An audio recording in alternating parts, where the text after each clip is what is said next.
All right, for number 9, we're finding the area of a parallelogram, which we know we find by doing base times height, right?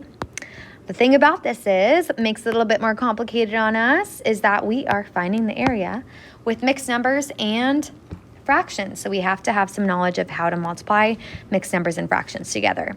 And the first thing we would have to do is convert the mixed number to an improper fraction. Because we know with fractions, we just multiply straight across. So how do we do that? Remember, we take our denominator. Oops, I'm writing that incorrectly. We take our denominator and our whole number, and we're going to multiply them. And then we will add our numerator to that, right? Remember, MAD method, multiply, denominator, and whole number. So in this case, we would start off by doing 5 times 1, which equals 5.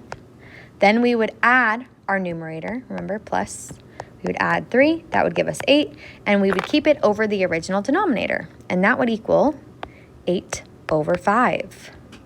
To think about it another way, we know that 1, if we were writing that as a fraction with a denominator of 5, would be 5 over 5, right?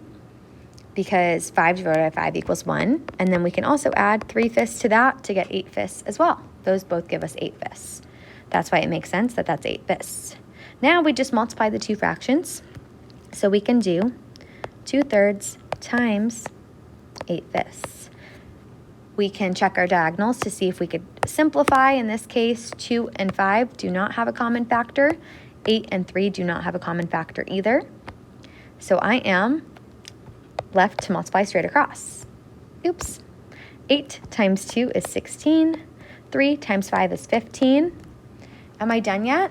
I'm actually not, because the top numerator cannot be bigger than the bottom denominator. So I have to divide and see how many times it goes in. So ask yourself, how many times does 15 go into 16? You should know it goes in 1 full time.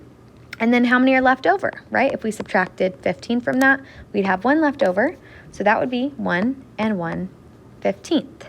In this case, it doesn't have units, but if it did, we know we write area as unit squared. And that is the answer to number 9 example on the practice test.